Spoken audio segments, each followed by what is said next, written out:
This is KWTV Channel 9 Oklahoma City. It's 6 o'clock. Now, Oklahoma City's news leaders. Roger Cooper, Patty Suarez, John Snyder Sports, and Oklahoma's number one meteorologist, Garrett England. This is Newsline 9 Evening Edition. Go to your money on this Wednesday, January 13th, 1982. Here's what's happened on Newsline 9, the Evening Edition. Here, top story at 6 is Florida-bound Boeing 737 in Washington with at least 75 people aboard rode off the snowy runway and crashed in the Potomac River Bridge Wednesday, smashing cars and plunging into the icy water, killing most of the passengers and several motorists, authorities said. More than 70 people perished, including at least 6 motorists on the bridge were believed killed, but the count could not be verified. The plane, Air Florida's Flight 90, was bound from Washington National Airport to Tampa and Fort Lauderdale, Florida. Only 9 bodies were recovered as of Wednesday night. The assumption is that most of the people are down there. They're still in their seatbelts from the takeoff, said police spokesman Gary Hankins. Hours after the crash, just 17 people had been admitted to hospitals and rescue efforts were suspended for the freezing night. While the cause of crash is not clear, a source with access to personnel in the National Airport Control Tower told the Los Angeles Times that the pilot had never said anything to the tower once the plane was cleared for takeoff just after 3 p.m. Central Standard Time. You know, it's very, very important. They didn't hear a word from him, the source said. The Sermacity was busy in the cockpit, but the plane never appeared on the tower's radar scope. The source said, and when no one heard from the flight that they knew he was in trouble right away. Ira Furman, a spokesman for the National Transportation Safety Board, said, "We have a big goose egg in terms of what we know. We cannot begin to factor in what we affect the weather had. National is one of the nation's busiest airports, and some pilots consider it one of the most dangerous because of its location requires awkward landing and takeoff routes." Witnesses said the plane rapidly lost altitude soon after leaving the runway at the Riverside Airport. David Keshavar, the 21-year-old student from Arlington, Virginia, said he was driving across the bridge toward Washington when he saw the plane in there. "Very close. I thought it was going up, but I realized it was coming down fast. The wheels were not all the way up, and the wheels hit as many as 3 or 4 cars in front of me and pushed them right over the edge." Keshvar said the plane went down in the water. It looked like the left wing was broken off. The plane was in the right side up, and then it just sank. The driver of the truck struck by the plane. Marlon Grant said he heard a large swishing noise and a large crash, and his truck was toppled. He said he looked down from the bridge and watched people trying to climb out of the plane. Grant escaped injury. Sam Jordan at the Mayor's Command Center said an attempt would be made to raise the broken craft from the water at daybreak. Let's see what happens. Washington, Dan Laurie and Todd Wheeler first joked when about that they saw the Air Florida jet straining to stay above the bridge jammed with commuter traffic during a snowstorm. The young Maryland commuter said that it looked like a plane was flying through the light poles like a football sailing by the uprights of the goalpost. It was coming right between the street lights. That's how low it was. Laurie said, "We made a joke about it. 1 minute it wasn't. There was the next minute it came out of the clouds. It was kind of rocking." Wheeler added, "It was snowing really hard at the time, about as hard as it had all day." Witnesses still in cars trapped in a massive traffic jam that followed the crash said the tail of the plane struck several times. And this is the pictures of firemen attempting the removal of a victim from the Air Florida jetliner that crashed in cars on a bridge and ended up in the Potomac River Wednesday during a snowstorm in Washington. Here, and one more of that on later broadcasts on the crash of Air Florida Flight 90 in Washington, D.C. on Newsline 9. The state Supreme Court, with one dissenting vote Tuesday, overturned a $1 million libel judgment won by Oklahoma City Attorney George Miskoski against the Oklahoman and the Times. The court returned the case to the Cleveland County District Court with instructions to dismiss in favor of the newspapers. 8 of the 9 justices agreed that the news coverage into a cartoon and editorial comment of the 2 newspapers concerning allegations were created by Miskoski about then Governor David Borns during the 1978 U.S. Senate campaign were not libelous. The court said that Cleveland County District Judge Preston Trimble heard and submitted to the jury any of the 5 publications attacked by Miskoski, and also heard by submitting an entire case to the jury, which awarded Miskoski about $35,000 actual damages and a $965,000 independent damage on January 22, 1980. We find that the evidence of defamation, falsehood, and malice presented by Miskoski was insufficient to permit the submission of the case to the jury, the opinion said. Miskoski, a longtime trial attorney, former state senator, and then still Senate candidate in 1978, responded to the decision as saying it was a sad day for candidates, public officials, and public figures, and also said it was a great day for candidates in disfavor with the Oklahoma and the Times. Jim Standard, manager of the Oklahoma and Times managing editor, said, "We are extremely pleased by the decision that the Supreme Court has firmly restated that the right of all Oklahomans to speak the truth freely and express opinions forcefully without fear of prolonged and legal harassment. Mishkovsky said his attorneys Carl Gregg of Oklahoma City and Everett Sweeney and E. Joe Langford of Norman and Douglas would file a petition with the Supreme Court for a rehearing, and when Douglas considered appealing to a U.S. Supreme Court, a rehearing is denied. Langford, speaking for himself, and Sweeney said that they have no hesitancy, will be appealing directly to the U.S. Supreme Court and feel confident we are ultimately prevailing despite the ruling. He said they were naturally disappointed but not shocked that the Oklahoma Times had not lost a valuable judgment since 1927 when the state Supreme Court upheld a $1,000 jury verdict for defaming a judge. The ruling expected to affect a second lawsuit in Cleveland County District Court filed by Mishkovsky. Over the last couple of weeks or so, it looks like it's Mitch Junker, Newsline 9. Oklahoma County voters overwhelmingly passed property tax levy increases to benefit public libraries and health services in a special election that drew 26,093 to the polls on Tuesday. It's been a long time coming, said library supporter Kate Armstrong Sylvan Tuesday night over champagne and speeches with about 200 numbers on the Oklahoma Arts Council office on Paliseo Drive. But when the citizens know what's at stake, they do the right thing, she said. 76% of the Tuesday's voters in favored Proposition 1, raising the tax levy to support the Metropolitan Library System from 1.9 to 3.4 mils. The measure recorded 19,682 yes votes and 6,304 votes against the increase. The Oklahoma City County Health Department's measure, Proposition 2, received a 67% approval vote. Rates from voters 70,025 of whom cast their ballots in favor of the raising its tax levy from 1.9 to 2.5 mils and 8,443 of whom were opposed. The results to be reflected on citizens in 1982 had voted for tax bills represent the first tax levy increase for either agency since 1965. Both issues were defeated when the county voters had a chance to express their opinions in a November 4, 1980 general election which attracted more than 156,000 voters.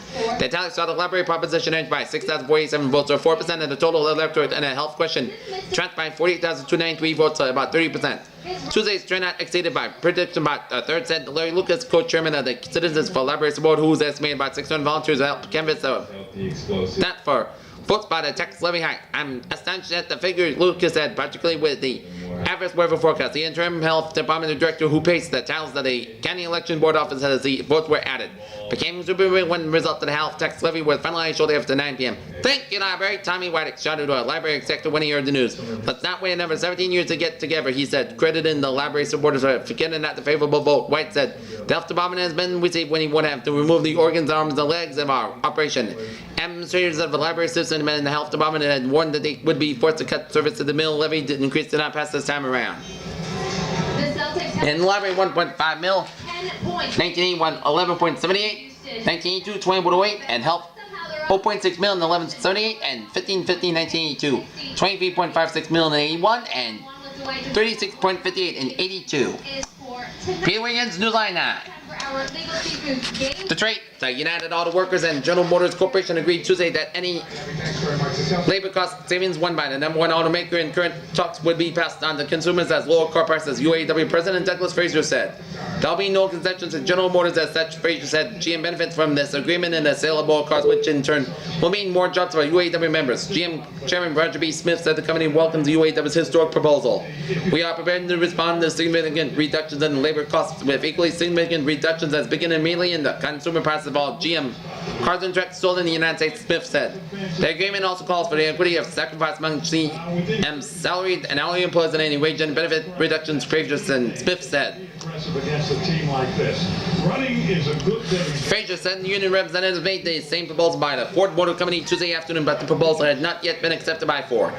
The agreement was part of a framework and set of principles, but accepted by both sides as a basis for talks on a reopened contract, and both sides said no specific concessions have been agreed to. Negotiations on possible contract concessions resumed 10 a.m. today, Smith said. Frazier and Smith said the agreement includes provisions to help and hire an independent certified public accounting firm to ensure that consumers will reap the benefits of any concessions granted by the union. Smith said any cost savings from any new contract will be applied to all GM cars sold after midnight Tuesday. The savings per vehicle will be computed and returned to the consumers, most likely in the form of rebate, Smith said.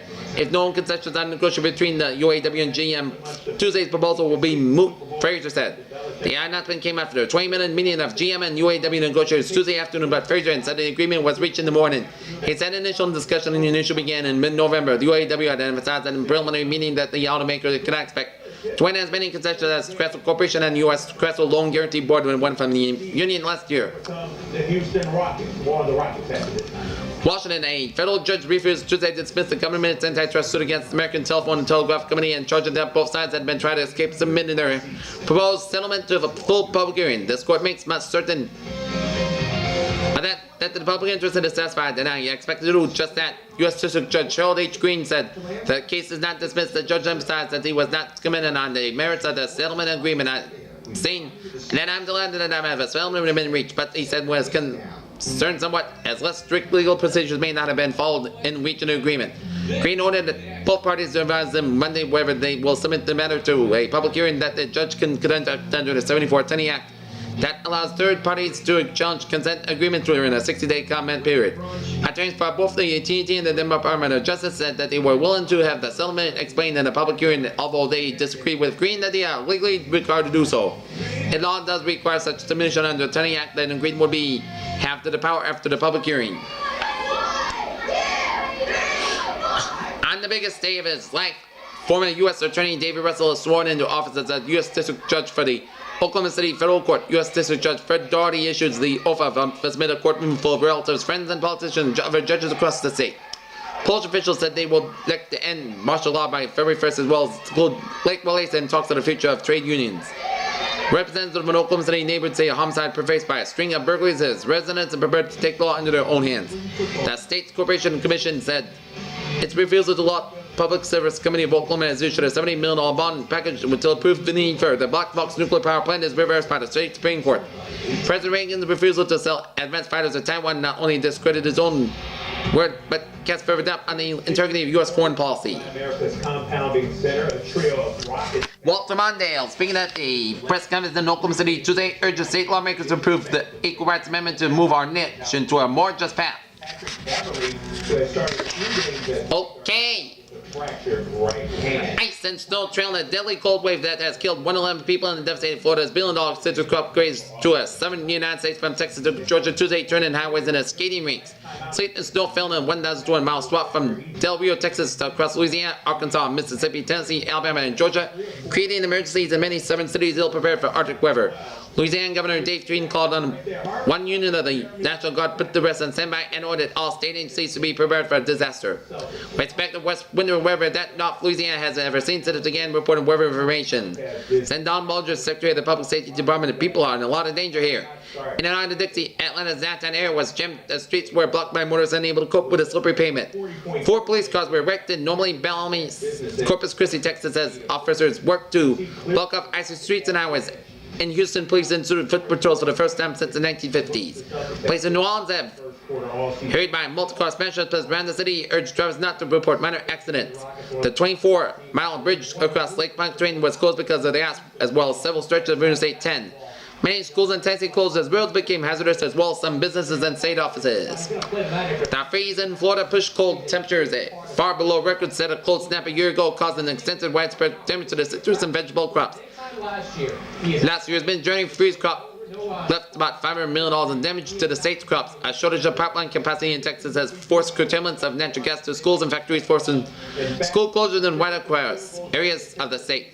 As temperatures dipped into the teens in Jackson, Mississippi, water pipes burst in dozens of homes and businesses. The basement of the Jackson City Hall was flooded and leaking pipes and damaged the downtown federal building. And this is a photo of a frozen in Florida as a newspaper vendor in St. Petersburg scrunches up an icy plastic water moved throughout the Sunshine State early Tuesday. Temperature in St. Petersburg dropped to 21 degrees and to 24 degrees in Tampa, with winds gusting up to 10 miles per hour. Vendor Carol Birmingham found it chilly going. And this Louisiana license tax shows that there's ice in paradise in Louisiana. Not a sportsman's paradise today because of the frigid temperature in Louisiana, and here in Oklahoma, a winter storm that switched directions at the last minute and only teased most of the state slammed into southeastern Oklahoma with full icy force on Tuesday. There were reports of numerous accidents, one fatal, many closing of many schools and public buildings, and low gas pressure in McCurtain County has caused officials to close the courthouse, and several prisoners were moved to the Ida Bell City Jail. White Hazard with The giant timber firm was also forced to switch to emergency fuels, but the storm missed the central and northwestern sections of the state, where forecasts had called for 1 to 3 inches of snow mid-afternoon. I hit the 20s and low 30s in central and western sections of the state. Tuesday afternoon and forecasts were called for about the same today. Randall Caldwell, 26 in Marietta, was killed about 6:15 a.m. on Tuesday when his vehicle went out of control on a patch of ice near US 70 near Dixon and slid about 300 feet and rolled 3 times a day. The coverage is just right. Highway Patrol said, Company that's built Tishomingo woman was seriously injured about 1:50 p.m. when her car went out of control. And Gary, We're not sure what the rest it is icy out in Oklahoma City, and that the snow has been the cause for some customers. accidents here in Oklahoma and also the cause of that flight crash that took place in Washington, D.C. today. That's because of snow and ice. Either the cause of the snow or fire. Well, good evening, everybody. I'm Gary in England, the #1 Back into your morning. meteorologist in Oklahoma. Right now, our current conditions, Oklahoma City Airport at 6 o'clock. We got a temperature of 25 degrees with a wind speed of north-northwest about 60 miles per hour with a dew point about 2 degrees and a humidity of 37 the barometer, 30.14 inches and visibility about 20 miles. And wind chill factor. You get a So you can with a wind chill calculator, and you get a temperature of 25 and a wind speed about 16. You get feels like 12 in Oklahoma City. Around the state, it's 25 out in something that wakes up. Tinker Air Base in Oklahoma City, 23 in Tulsa, 22 in McAllister, 26 in Lawton, 32 in Altus, 29 out in Really busy. Halfway across the globe tonight.